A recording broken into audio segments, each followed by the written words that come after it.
Don't forget tonight, Pack the Pit night at the Bulldog Pit as the Portales Rams and Lady Rams are coming to town. And we will have radio and TV coverage starting about 5:15 here on KSVP and KSVPTV.com. And then the other big district doubleheader tonight is Lovington at Goddard. Lovington at Goddard. Lovington at Goddard. And that will also be on the KSVP TV channel. So go to KSVPTV.com, click on the Goddard Rocket logo, and then you can watch the Goddard Rockets and the Lady Rockets take on Lovington tonight. So busy night tonight. It's busy. Yeah. And if you don't care about any of that stuff, you can go to the Ocotillo and see the Glenn Miller Orchestra.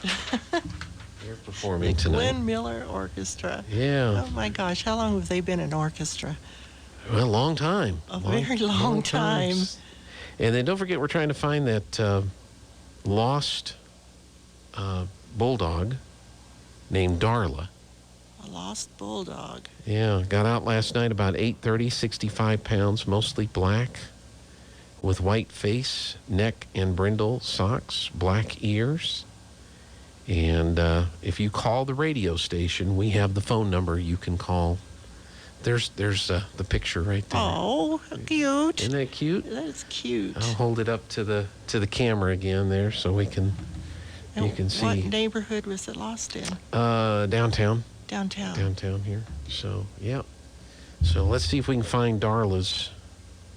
That's a neat name for a bulldog. Darla. Darla, don't you think?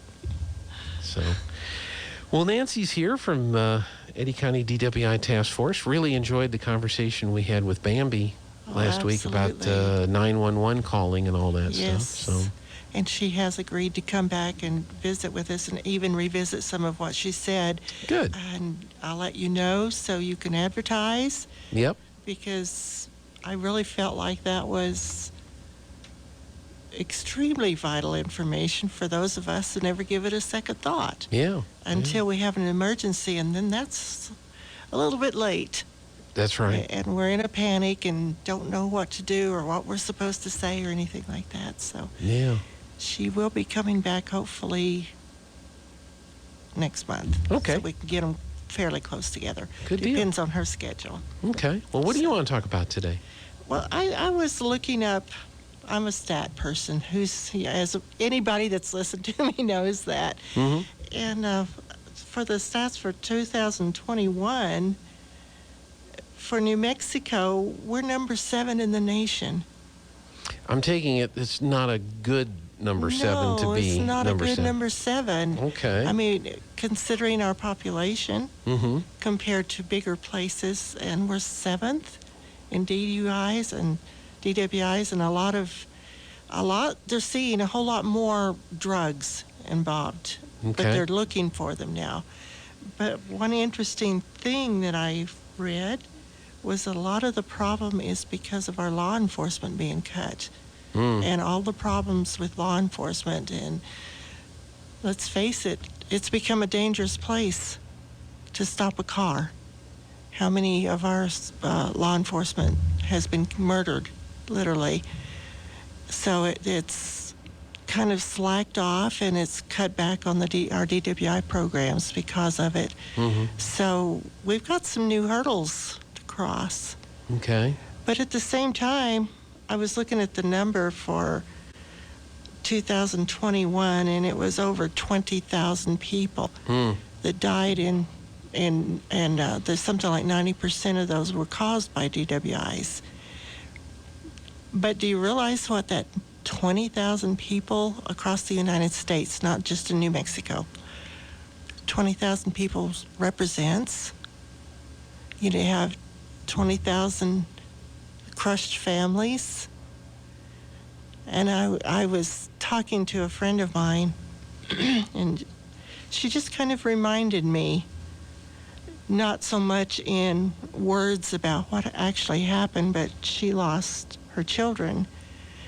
And watching the devastation that goes on in families because a drunk driver kill their children or kill their child or a husband, whatever, the devastation never goes away. Yeah. You hope it does. You hope people can walk through it and people go on about their lives, but what's going on in people's hearts because somebody chose to drink and drive. And it's just coming in this morning, I thought, that hurts my heart. Yeah. That really hurts. And that doesn't even include all of the people who have been injured and can no longer walk or no longer even get out of a wheelchair. All of these horrible things that have happened to thousands upon thousands of injured victims. And I'm thinking, all it takes is just one thing. Don't do it.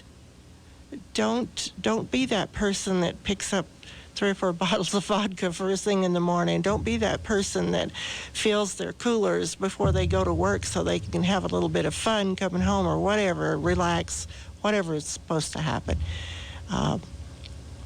And I was also reminded by another person that was telling me, and it was one of those situations where I almost had to laugh because she was telling me how depressed she was. And she drinks all the time. And I said, do you realize it's the alcohol that's causing you to be depressed? She got so angry with me. She got mad at you. She got mad. Well, yeah, she got mad at me because I said that. Right. And I said, seriously, I'm not kidding. Alcohol causes your brain to go downhill in a hurry. And you're worried about all of this, but you could. And her comment was, I can't take the medication. Well, of course you can't take the medication. She said, it makes me sick. And I'm just sitting there thinking, how much did you have to drink before you took that medication? Yeah. You've just added insult to injury. And all of the excuses, constant excuses of why I should go ahead. You just don't understand.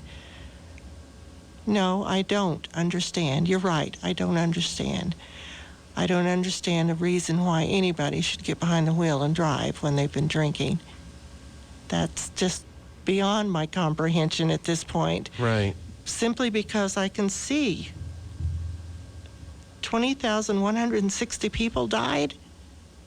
That's 20,000 families that are devastated because somebody got in the car and was drinking and driving. So the 20,000 number again represents across the country. People who were killed or died in a drunk driving accident? Yeah, they were killed. Okay. Yes. Okay. Yeah. That's a lot of people. That's a lot of people. Yeah. That's a lot of very expensive funerals that most families can't afford. A friend of mine, another friend, her son was drinking and driving and rolled his vehicle. And over the years of just a devastated mom, a dad that turned to alcohol because of losing his son and lost his job, basically, and mom had to work, and she recently passed away, and I thought, she passed away with a broken heart. Yeah. Yeah, she had other disorders, but a broken heart causes all kinds of problems. So I know I sound redundant, not a broken record and everything, every couple of weeks of saying, just don't do it. But these are choices. I think that's part of what we're trying to say is that these are choices that you make. That these are the consequences or the results of the choices that you make. If you don't make that choice, if you don't put yourself in that situation to begin with, right, then you're not. There's other things that you're going to have to deal with in your life, but you won't have to be dealing with this because you make a wiser choice or a wiser decision. We just came off the Super Bowl, which is probably one of the biggest events that gets people thinking that they can get behind the wheel of a car and drive around. Because you really wonder when you just look around, everybody's drinking beer, doing all this kind of stuff. How many of you have designated drivers? Right. And then, like Brandon, he had a designated driver, and still, he was killed by a drunk driver. Yeah. So it happens. It comes down to as you just said, just making that choice to drink and then get out there and drive, and the consequences are yours. Yeah. And I guarantee you, they're not pretty. If you get caught, and hopefully, but unfortunately, it's not as easy anymore. I probably shouldn't say that on the radio, but with our lack of police officers. But still, it's your responsibility. It's not a police officer's responsibility. It's ours, each one of us, to make sure that when we get in that vehicle, we should be in that vehicle, not impaired with drugs or whatever. Yeah. And as we've talked about before, that includes medical drugs. So be careful. I had an incident happen where the man was not doing well at all, and he almost ran into us. So it's kind of close to my heart, but these things, there's a lot to consider, and I know that in this day and age we have all kinds of stuff going on in our world. Mm-hmm. But this doesn't have to be one of them, so. Yeah. Think about those things and try to do that. Are you getting the opportunity maybe to get some materials and start working with kids in schools or at least getting out to some of these other? Not yet. Okay. We've offered, but things are still kind of tied up, so yeah. We'll take what we can get. But if anybody out there in the schools needs anything regarding DWIs or under the influence, whatever, for driver's ed or whatever, or just to talk to the kids at the high school that are driving, and whatever you need, just give me a call. Okay. And I can do my very best to get you pamphlets or anything like that. Even if, as counselors, you need those things, just let me know. Right. I'll be glad to. My number is 575-703-0012. Or you can call down here. I'm sure they've got my number. Oh yeah. Yep. We can point them in the right direction. Or even if you want to contact the Yeti County DWI, just look up their phone number. I intended to write it down, but I didn't do it.